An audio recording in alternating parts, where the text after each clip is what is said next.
अरे ये क्या हो गया?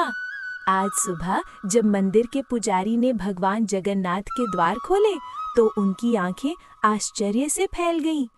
मंदिर के गर्भगृह में एक ऐसी चीज रखी थी जो वहां कभी नहीं होती थी। गांव के लोग दौड़ते हुए मंदिर पहुंचे और जो दृश्य उन्होंने देखा उसे देखकर सबकी आंखों से आंसू बहने लगे। पर आखिर ऐसा क्या हुआ था उस दिन? कैसे भगवान जगन्नाथ ने अपने एक गरीब भक्त को ऐसा चमत्कारी वरदान दे दिया जिसकी चर्चा आज भी लोग करते हैं?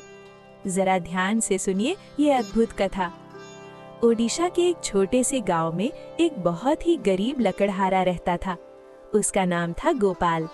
गोपाल दिन भर जंगल से लकड़ियां काट कर लाता और उसी को बेचकर अपना और अपनी बूढ़ी माँ का पेट पालता। लेकिन उसकी सबसे बड़ी पहचान उसकी भगवान जगन्नाथ के प्रति अटूट भक्ति थी। हर सुबह चाहे बारिश हो या तेज धूप, गोपाल सबसे पहले मंदिर जाता, भगवान के सामने हाथ जोड़कर कहता, हे प्रभु जगन्नाथ, मेरे पास आपको चढ़ाने के लिए कुछ नहीं है, बस ये सच्चा प्रेम ही स्वीकार कर लीजिए। और वो एक छोटी सी जंगली फूल की माला भगवान के चरणों में रख देता। गांव के कुछ लोग उसका मजाक उड़ाते, अरे गोपाल, भगवान को इतनी छोटी माला चढ़ाकर क्या मिलेगा तुझे? गोपाल मुस्कुराकर कहता, मुझे कुछ नहीं चाहिए, बस मेरे प्रभु खुश रहें। अब यहाँ एक विचित्र बात हुई। एक दिन गोपाल जंगल में लकड़ी काटते काटते बहुत थक गया और अचानक उसे चक्कर आ गया।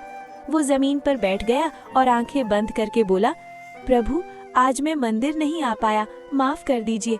और तभी अचानक उसके सामने एक नीले वस्त्र पहने दिव्य बालक प्रकट हुआ। बालक मुस्कुराकर बोला, गोपाल, आज तुम मंदिर नहीं आए तो मैं ही तुम्हारे पास आ गया। गोपाल चौंक कर बोला, कौन हो तुम?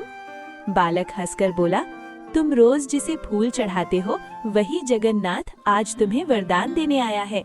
ये सुनते ही गोपाल की आंखों से आंसू बहने लगे। वो प्रभु के चरणों में गिर पड़ा। भगवान बोले, गोपाल, तुमने कभी मुझसे कुछ नहीं मांगा, इसलिए आज मैं तुम्हें वरदान देता हूँ। अचानक क्या हुआ? जहाँ गोपाल बैठा था वहाँ की सूखी जमीन से एक छोटा सा जल का सोता फूट पड़ा। भगवान बोले, आज से ये जल पूरे गांव की प्यास बुझाएगा और तुम्हारी माँ कभी भूखी नहीं रहेगी। इतना कहकर भगवान अंतर्ध्यान हो गए। अगली सुबह जब गांव वाले वहाँ पहुँचे तो सचमुच उस जगह से स्वच्छ जल का झरना बह रहा था। गांव के लोग हैरान रह गए। सब समझ गए कि ये भगवान जगन्नाथ की लीला है और उस दिन के बाद से पूरा गांव गोपाल की सच्ची भक्ति का सम्मान करने लगा। तो भाइयों और बहनों, इस कथा से हमें यही सीख मिलती है, भगवान को बड़े चढ़ावे नहीं चाहिए, उन्हें चाहिए बस सच्चा प्रेम और निष्कपट भक्ति। जो भक्त सच्चे दिल से प्रभु को पुकारता है, भगवान जगन्नाथ स्वयं उसकी सहायता करने आ जाते हैं।